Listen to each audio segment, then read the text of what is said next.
ಈ ಒಂದು ಹಾಗಲಕಾಯಿ ಈರುಳ್ಳಿ ಖಾರನ ಒಮ್ಮೆ ಮಾಡಿ ನೋಡಿ, ಎಷ್ಟು ರುಚಿಯಾಗಿರುತ್ತೆ ಅಂದರೆ ಇದ್ರ ಮುಂದೆ ಯಾವುದೇ ಒಂದು ಸಾರು ಪಲ್ಯ ಏನು ಬೇಡ, ಅಷ್ಟು ರುಚಿಯಾಗಿರುತ್ತೆ. ಇದೊಂದಿತ್ತು ಅಂದರೆ ತಟ್ಟೆ ತುಂಬ ಅನ್ನನ ಹಂಗೆ ನೀವು ಹೊಟ್ಟೆ ತುಂಬ ತಿಂತೀರಾ. ಯಾವ ರೀತಿ ಮಾಡ್ಕೊಳ್ಳೋದು ಅಂತೇಳಿ ನೋಡ್ಕೊಳ್ಳೋಣ. ನಾನಿಲ್ಲಿ ಒಂದು ಮೀಡಿಯಮ್ ಸೈಜಿನ 4 ಹಾಗಲಕಾಯಿನ ತೊಗೊಂಡಿದ್ದೀನಿ. ಮೊದಲು ತೊಳ್ಕೊಂಬಿಡಬೇಕು ಕ್ಲೀನಾಗಿ, ಒಂದು 2 ರಿಂದ 3 ಬಾರಿ ಸ್ವಲ್ಪ ಉಪ್ಪು ಅರಿಶಿನ ಎಲ್ಲ ಹಾಕ್ಬಿಟ್ಟು ಚೆನ್ನಾಗಿ ತೊಳ್ಕೊಳ್ಳಿ. ತೊಳೆದಿರೋ ಅಂಥದ್ದನ್ನು ನೋಡಿ ಈ ರೀತಿ ಕಟ್ ಮಾಡ್ಕೊಳ್ಬೇಕು. ನಾನು ವೀಡಿಯೋದಲ್ಲಿ ತೋರಿಸ್ತಾ ಇದ್ದೀನಲ್ಲ ಆ ರೀತಿ ಸ್ವಲ್ಪ ದಪ್ಪನಾಗಿಯೇ ಈ ರೀತಿ ರೌಂಡಾಗಿಯೇ ಕಟ್ ಮಾಡ್ಕೊಂಬಿಡಿ. ಆನಂತರ ಬೀಜದ ಭಾಗ ಏನಿರುತ್ತೆ ಅದನ್ನೆಲ್ಲ ನೋಡಿ ಎಲ್ಲದರಲ್ಲೂ ಈ ರೀತಿ ನೀಟಾಗಿ ತೆಗೆದು ಎತ್ತಿಟ್ಕೊಳ್ಬೇಕು. ನೋಡಿ ಈ ರೀತಿ ನೀಟಾಗಿ ನಿಧಾನವಾಗಿ ತೆಕ್ಕೊಳ್ಳಿ. ನೋಡಿ ನಾನಿಲ್ಲಿ ಎಲ್ಲವನ್ನು ಇದೇ ರೀತಿಯಾಗಿ ಕಟ್ ಮಾಡಿ ಎತ್ತಿಟ್ಕೊಂಡಿದ್ದೀನಿ. ಇನ್ನು ರುಬ್ಕೊಳ್ಳೋದಕ್ಕೆ ನಾನಿಲ್ಲಿ ಒಂದು 2 ಟೀ ಸ್ಪೂನ್ ಆಗೋಷ್ಟು ಕಡಲೆಬೇಳೆ ಹಾಕ್ಕೊಳ್ತಾ ಇದ್ದೀನಿ. 1 ಟೀ ಸ್ಪೂನ್ ಆಗೋಷ್ಟು ಉದ್ದಿನಕಾಳು ಅಥವಾ ಉದ್ದಿನಬೇಳೆ ಹಾಕ್ಕೊಳ್ಬೋದು. 1 ಟೀ ಸ್ಪೂನ್ ಆಗೋಷ್ಟು ಧನಿಯಾ.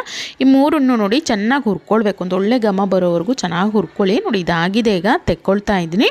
ಇನ್ನು ಅದೇ ಬಾಣಲೆಗೆ ನಾನಿಲ್ಲಿ ಒಂದು 2 ಮೀಡಿಯಮ್ ಸೈಜಿನ ಈರುಳ್ಳಿನ ಹಾಕ್ಕೊಂಡಿದ್ದೀನಿ. ಸ್ವಲ್ಪ ಎಣ್ಣೆ ಹಾಕ್ಕೊಳ್ಬೇಕು. ಆನಂತರ 1 ಬೆಳ್ಳುಳ್ಳಿ ಗೆಡ್ಡೆನ ಹಾಕ್ಕೊಂಡಿದ್ದೀನಿ. 1 ಟೀ ಸ್ಪೂನ್ ಆಗುವಷ್ಟು ಜೀರಿಗೆ. ಇದಷ್ಟನ್ನು ಸ್ವಲ್ಪ ಕಲರ್ ಚೇಂಜ್ ಆಗಿ ಒಳ್ಳೆ ಘಮ ಬರೋವರೆಗೂ ಚೆನ್ನಾಗಿ ಹುರ್ಕೊಳ್ಬೇಕು. ಇದ್ರ ಜೊತೆಗೇ ಸ್ವಲ್ಪ ಹುಣಸೆಹಣ್ಣು ಕೂಡ ನಾನು ತೊಳೆದಿರೋ ಅಂಥದ್ದನ್ನು ಸೇರಿಸ್ಕೊಂಡು ಅದನ್ನು ಕೂಡ ಹುರ್ಕೊಳ್ತಾ ಇದ್ದೀನಿ. ನೋಡಿ ಇದಾಗಿದೆ, ಈಗ ಇದನ್ನು ಒಂದು ಮಿಕ್ಸಿ ಜಾರಿಗೆ ಹಾಕ್ಕೊಂಡು ಮೊದಲೇ ನಾವು ಏನು ಕಾಳು ಹುರಿದಿಟ್ಕೊಂಡಿದ್ವಲ್ಲ ಅದನ್ನು ಕೂಡ ಅಂದರೆ ಕಡಲೆಬೇಳೆ ಉದ್ದಿನಬೇಳೆ ಅದನ್ನು ಸೇರಿಸ್ಕೊಂಡು ರುಚಿಗೆ ತಕ್ಕಷ್ಟು ಉಪ್ಪನ್ನು ಸೇರಿಸ್ಕೊಳ್ತಾ ಇದ್ದೀನಿ. ಇನ್ನು ಖಾರಕ್ಕೆ ನಾನಿಲ್ಲಿ ಅಚ್ಕಾರದ ಪುಡಿ ಒಂದು 1.5 ಟೀ ಸ್ಪೂನಷ್ಟು ಸೇರಿಸ್ಕೊಳ್ತಾ ಇದ್ದೀನಿ. ಇನ್ನು ಖಾರ ನಿಮ್ಗೆ ಎಷ್ಟು ಬೇಕಾಗುತ್ತೋ ಅಷ್ಟು ನೋಡಿಕೊಂಡು ಸೇರಿಸ್ಕೊಳ್ಳಿ, ಕಡಿಮೆ ಜಾಸ್ತಿ ಮಾಡ್ಕೊಳ್ಬೋದು. ಆದರೆ ಹಾಗಲಕಾಯಿ ಆಗಿರೋದ್ರಿಂದ ಸ್ವಲ್ಪ ಖಾರವಾಗಿದ್ರೇ ಚೆನ್ನಾಗಿರುತ್ತೆ. ಆನಂತರ ಸ್ವಲ್ಪ ಅರಿಶಿನದ ಪೌಡ್ರು ಕೂಡ ಸೇರಿಸ್ಕೊಳ್ತಾ ಇದ್ದೀನಿ. ಕೊತ್ತಂಬರಿ ಸೊಪ್ಪನ್ನು ಸೇರಿಸ್ಕೊಳ್ತಾ ಇದ್ದೀನಿ. ಇದನ್ನು ಸ್ವಲ್ಪ ತರಿತರಿಯಾಗಿ ರುಬ್ಕೊಳ್ಬೇಕು. ಇನ್ನು ಕೊನೆಯಲ್ಲಿ ನಾನು ಸ್ವಲ್ಪ ಬೆಲ್ಲ ಕೂಡ ಸೇರಿಸ್ಕೊಂಡು ನೀರೇನು ಹಾಕ್ತಾನೆ ಇದನ್ನು ಹಾಗೆಯೇ ತುಂಬ ನೈಸಾಗಿರೋಂಥ ಪೇಸ್ಟ್ ರೀತಿ ರುಬ್ಬಿಟ್ಕೊಳ್ಬೇಕು. ಇನ್ನು ಈ ಕಡೆ ಅದೇ ಬಾಣಲೆಗೆ ನಾನು ಮತ್ತೊಂದು 2 ರಿಂದ 3 ಟೀ ಸ್ಪೂನ್ ಆಗೋಷ್ಟು ಎಣ್ಣೆನ ಹಾಕ್ಬಿಟ್ಟು ಮೊದಲೇ ಏನು ನಾವು ಹೆಚ್ಚಿಟ್ಕೊಂಡಿದ್ವಲ್ಲ ಹಾಗಲಕಾಯಿ ಅದನ್ನು ಹಾಕ್ಬಿಟ್ಟು ಇದನ್ನು ಚೆನ್ನಾಗಿ ಫ್ರೈ ಮಾಡ್ಕೊಳ್ಬೇಕು. ಎಣ್ಣೆಯಲ್ಲಿ ಎಷ್ಟು ಚೆನ್ನಾಗಿ ಹುರ್ಕೊಳ್ತೀವೋ ಅಷ್ಟು ಇದರ ರುಚಿ ಹೆಚ್ಚಾಗುತ್ತೆ ಅಂಥೇಳಿ. ಲೋ ಫ್ಲೇಮು ಇಲ್ಲ ಮೀಡಿಯಮ್ ಫ್ಲೇಮಲ್ಲಿ ಇಟ್ಕೊಂಡು ಚೆನ್ನಾಗಿ ಹುರ್ಕೊಳ್ಬೇಕು. ಒಂದೇ ಬಾರಿಗೇ ಹೈ ಫ್ಲೇಮಲ್ಲಿ ಇಟ್ಕೊಂಡ್ರೆ ಅದು ಸೀದೋದಂಗೆ ಕಪ್ಪಾಗಿಬಿಡುತ್ತೆ, ಅಷ್ಟು ರುಚಿ ಚೆನ್ನಾಗಿರೋದಿಲ್ಲ. ಹಾಗಾಗಿ ಆದಷ್ಟು ಕಡಿಮೆ ಉರಿನಲ್ಲೇ ಚೆನ್ನಾಗಿ ಹುರ್ಕೊಳ್ಳಿ. ನೋಡಿ ಈ ರೀತಿ ನಿಮ್ಗೆ ಗೊತ್ತಾಗುತ್ತೆ ಎಲ್ಲ ಕಡೆಯೂ ಸ್ವಲ್ಪ ಕಲರ್ ಚೇಂಜ್ ಆಗಿರುತ್ತೆ.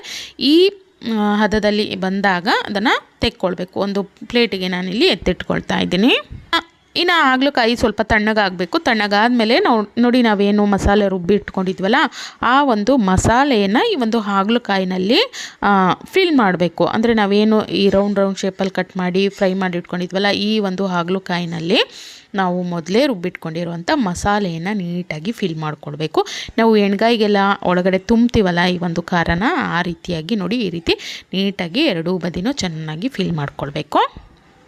ನೋಡಿ ಈ ರೀತಿ 2 ಬದಿನೂ ಚೆನ್ನಾಗಿ ಎಲ್ಲ ಹಾಗಲಕಾಯಿಗೂ ಇದೇ ರೀತಿಯಾಗಿ ಫಿಲ್ ಮಾಡಿ ಇಟ್ಕೊಳ್ಬೇಕು. ಇನ್ನು ಈ ರೀತಿ ಫಿಲ್ ಮಾಡಿಟ್ಟಿರೋಂಥ ಹಾಗಲಕಾಯಿ ಏನಿತ್ತು ಬಾಣಲೆಯಲ್ಲಿ ಎಣ್ಣೆ ಇತ್ತು ಅಂದರೆ ಸರಿ, ಇಲ್ಲ ಅಂದರೆ ಇನ್ನೊಂದು 2 ಟೀ ಸ್ಪೂನಷ್ಟು ಎಣ್ಣೆ ಹಾಕ್ಕೊಂಬಿಡಿ. ಹಾಕ್ಕೊಂಡು ಅದು ಸ್ವಲ್ಪ ಬಿಸಿ ಆದಮೇಲೆ ನಾವು ಫಿಲ್ ಮಾಡಿ ಇಟ್ಕೊಂಡಿರೋಂಥ ಹಾಗಲಕಾಯಿ ಮಸಾಲೆನ ಸೇರಿಸ್ಕೊಳ್ಬೇಕು. ನೋಡಿ ಈ ರೀತಿಯಾಗಿ ಎಲ್ಲವನ್ನು ಅದರಲ್ಲಿ ಹಾಕ್ಕೊಳ್ಳಿ.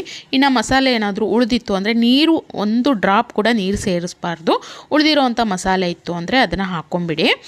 ಖಂಡಿತವಾಗ್ಲೂ ನೀರು ಸೇರಿಸ್ದೆ ಮಾಡ್ಕೊಂಡು ನೋಡಿ, ತುಂಬ ರುಚಿಯಾಗಿರುತ್ತೆ. ನೀವು ಇದನ್ನು ವಾರದವರೆಗೂ ಹೊರಗಡೆ ಫ್ರಿಜ್ಜಲ್ಲಿ ಇಡೋದಲ್ಲ, ಹೊರಗಡೆ ಇಟ್ಕೊಂಡು ಕೂಡ ನೀವು ಇದನ್ನು ತಿನ್ಬೋದು. ಅಷ್ಟು ರುಚಿಯಾಗಿರುತ್ತೆ, ಅಷ್ಟು ಬಾಳಿಕೆ ಬರುತ್ತೆ.